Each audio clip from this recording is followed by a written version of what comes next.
तो इंतजार खत्म हुआ।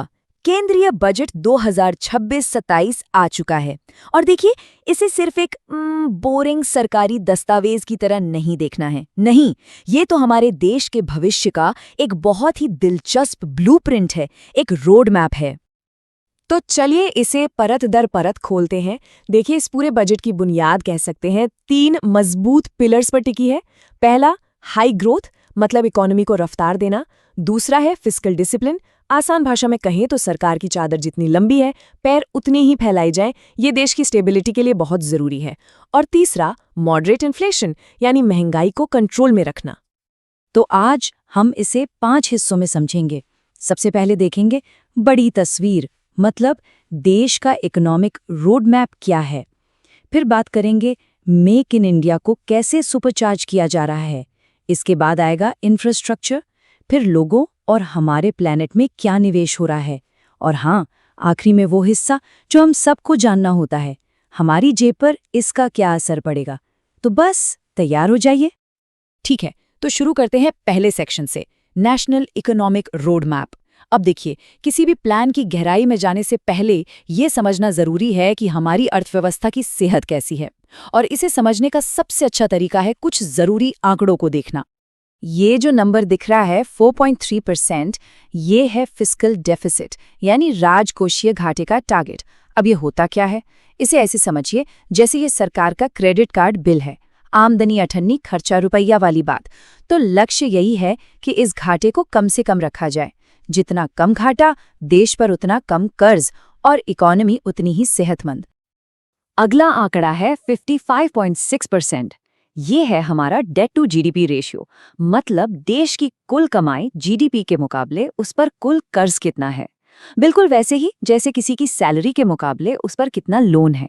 और अच्छी बात यह है कि ये घट रहा है, जो एक बहुत पॉजिटिव साइन है। इसका मतलब है कि देश अपनी कमाई के हिसाब से सही चल रहा है। और अब ये आंकड़ा देखिए 12.2 लाख करोड़ रुपए। ये एक बहुत बहुत बड़ी रकम है। ये पैसा जाएगा पब्लिक कैपिटल एक्सपेंडिचर में, यानी देश का भविष्य बनाने में। सोचिए, नई नई सड़कें, पोर्ट्स, रेलवे लाइंस, ये सब इसी से बनेगा। ये वो ईंधन है जो ग्रोथ की गाड़ी को आगे बढ़ाएगा। तो अब सवाल ये उठता है कि ये जो इतना सारा पैसा है, ये जा कहाँ रहा है? चलिए देखते हैं सेक्शन 2 में, मेक इन इंडिया को सुपरचार्ज करना। इस पैसे का एक बहुत बड़ा हिस्सा जा रहा है डोमेस्टिक मैन्युफैक्चरिंग को बढ़ावा देने में, मतलब देश के अपने इंडस्ट्रियल इंजन को और ताकतवर बनाने में। सरकार का फोकस है 7 खास सेक्टर्स पर। इन्हें स्ट्रेटेजिक और फ्रंटियर सेक्टर्स कहा जा रहा है, जैसे सेमीकंडक्टर्स, बायोफार्मा, इलेक्ट्रॉनिक्स। ये वो इंडस्ट्रीज हैं जो न सिर्फ भविष्य में जबरदस्त ग्रोथ देंगी, बल्कि देश को आत्मनिर्भर बनाने के लिए भी बेहद जरूरी हैं। और इन्हीं में से एक कमाल की चीज है बायोफार्मा शक्ति मिशन। जरा सोचिए, 10,000 करोड़ रुपए का मिशन। इसका मकसद बहुत बड़ा है, भारत को बायोलॉजिक्स के लिए एक ग्लोबल हब बनाना। बायोलॉजिक्स मतलब वो एडवांस दवाएं जो लिविंग सेल से बनती हैं। ये इनोवेशन की दुनिया में एक बड़ी छलांग है। और बिल्कुल इसी तरह इंडिया सेमीकंडक्टर मिशन 2.0 भी है। यहाँ बात सिर्फ चिप्स बनाने की नहीं हो रही है, नहीं, मकसद है अपने खुद के इक्विपमेंट, मटेरियल्स और सबसे जरूरी अपनी इंटेलेक्चुअल प्रॉपर्टी यानी आईपी बनाना। ये एक तरह से हमारे टेक्नोलॉजिकल फ्यूचर को सिक्योर करने जैसा है। बहुत बड़ा स्ट्रैटेजिक मूव है ये। अब देखिए, इंडस्ट्रीज तो हम बना लेंगे, लेकिन उन्हें सपोर्ट करने के लिए क्या चाहिए? World class infrastructure. तो चलिए अपने तीसरे सेक्शन में यही देखते हैं कि ग्रोथ के लिए रास्ता कैसे बनाया जा रहा है। एक बहुत बड़ी खबर है, 7 नए हाई स्पीड रेल कॉरिडोर। जी हाँ, सोचिए, दिल्ली वाराणसी जैसे रूट्स पर हाई स्पीड ट्रेनें। इससे सिर्फ सफर का टाइम ही कम नहीं होगा, बल्कि इन इलाकों में इकोनॉमिक ग्रोथ को भी पंख लग जाएंगे। अच्छा, सामान की ढुलाई के बारे में क्या, मतलब लॉजिस्टिक्स? ये चार्ट देखिए, ये दिखाता है कि सरकार का फोकस अब समंदर के रास्तों यानी कोस्टल शिपिंग पर कितना बढ़ गया है। आज कार्गो का करीब 6% हिस्सा इससे जाता है। लक्ष्य है 2047 तक इसे डबल करके 12% तक ले जाना। इससे होगा क्या? सड़कों और रेलवे पर लोड कम होगा। अब सरकार अकेले तो सब कुछ नहीं कर सकती, प्राइवेट कंपनियों को भी साथ लाना होगा। तो इसके लिए एक बहुत स्मार्ट तरीका निकाला गया है। एक नया इंफ्रास्ट्रक्चर रिस्क गारंटी फंड बनाया जा रहा है। ये एक तरह से प्राइवेट इन्वेस्टर्स के लिए सेफ्टी नेट का काम करेगा, उनके रिस्क को कम करेगा, ताकि वो बड़े बड़े इंफ्रा प्रोजेक्ट्स में पैसा लगाने से हिचकिचाए नहीं। ठीक है, तो सड़कें बन गईं, इंडस्ट्रीज लग गईं, लेकिन देश सिर्फ कंक्रीट और स्टील से तो नहीं बनता। देश बनता है लोगों से और हमारी धरती से। तो अब सेक्शन 4 में हम बात करेंगे देश की सबसे बड़ी संपत्ति पर, निवेश की, यानी हम सब पर और हमारे पर्यावरण पर। तो एक बहुत बड़ा सवाल सामने आता है, ये जो भविष्य की इंडस्ट्रीज हैं, इनके लिए स्किल्ड लोग कहाँ से आएंगे, उन्हें ट्रेन कैसे किया जाएगा? और इसका जवाब बजट में एजुकेशन और स्किलिंग पर दिए गए खास ध्यान में छिपा है। आइए कुछ खास इनिशिएटिव्स देखते हैं। इंडस्ट्रियल कॉरिडोर्स के पास यूनिवर्सिटी टाउनशिप बनाई जाएंगी, मतलब पढ़ाई और नौकरी के बीच का गैप कम होगा। हर जिले में स्टेम यानी साइंस, टेक्नोलॉजी, इंजीनियरिंग और मैथ्स पढ़ने वाली लड़कियों के लिए हॉस्टल बनेंगे। ये एक बहुत बड़ा कदम है।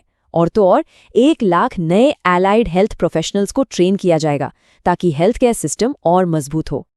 अब बात करते हैं खेती किसानी की। देखिए टेक्नोलॉजी यहाँ कैसे गेम चेंज कर रही है। पहले क्या था, किसान पारंपरिक तरीकों और सीमित जानकारी पर निर्भर थे, लेकिन अब भविष्य है भारत विस्तार का। ये एक AI पावर्ड प्लेटफॉर्म है जो किसानों को उनकी अपनी भाषा में रियल टाइम में सलाह देगा। सोचिए, मौसम की जानकारी, मिट्टी की सेहत, सब कुछ सीधे उनके फोन पर। और हाँ, पर्यावरण को कैसे भूल सकते हैं। क्लाइमेट चेंज से लड़ने के लिए एक बहुत बड़ा कदम उठाया गया है, 20,000 करोड़ रुपए। ये रकम कार्बन कैप्चर, यूटिलाइजेशन और स्टोरेज यानी CCUS टेक्नोलॉजी पर खर्च होगी। ये है क्या? आसान भाषा में, ये हवा से कार्बन डाइऑक्साइड को सोखकर उसे जमीन के नीचे स्टोर करने की तकनीक है। सस्टेनेबल ग्रोथ के लिए ये बहुत जरूरी है। चलिए अब आते हैं उस सेक्शन पर जिसका हम सबको इंतजार रहता है, सेक्शन 5, हमारी जेब के लिए नए नियम। आखिरकार इन सब बड़े बड़े ऐलानों का हमारे पर्सनल फाइनेंस पर क्या असर होगा, आइए समझते हैं। तो देखते हैं कि टैक्स में क्या क्या बदला है। सबसे पहले, अगर कोई पढ़ाई, इलाज या घूमने के लिए विदेश पैसा भेजता है, तो LRS के तहत जो TCS लगता था, उसे घटाकर सिर्फ 2% कर दिया गया है। ये एक बड़ी राहत है। दूसरा, कंपनियों पर लगने वाला मिनिमम अल्टरनेट टैक्स यानी मैट, उसे भी घटाकर 14% कर दिया गया है। और एक बहुत बड़ी घोषणा है कि 2025 में एक नया और ज्यादा आसान इनकम टैक्स एक्ट लाया जाएगा। देखते हैं कैसा होता है। ई-कॉमर्स से जुड़े छोटे कारोबारियों के लिए एक बहुत अच्छी खबर है। पहले कुरियर से सिर्फ 10 लाख रुपए तक का सामान एक्सपोर्ट कर सकते थे, अब ये लिमिट हटा दी गई है।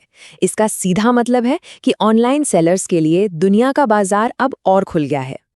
तो कुल मिलाकर देखें तो इस बजट का सार क्या है? ये सिर्फ 1 साल का हिसाब किताब नहीं है, नहीं, ये एक दाव है, एक बड़ा दाव, बिल्डिंग पर, इनोवेशन पर और लॉन्ग टर्म इन्वेस्टमेंट पर। ये भविष्य के भारत का एक ब्लूप्रिंट है। तो 2027 के लिए एक जबरदस्त ब्लूप्रिंट तो हमारे सामने है, लेकिन कागज पर प्लान बनाना एक बात है और उसे जमीन पर उतारना दूसरी। असली सवाल तो यही है कि जब इस पर काम शुरू होगा तो क्या होगा, चुनौतियां क्या आएंगी, और इसका जवाब तो हमें आने वाले वक्त में ही मिलेगा। तब तक इस पर नजर बनाए रखना जरूरी होगा।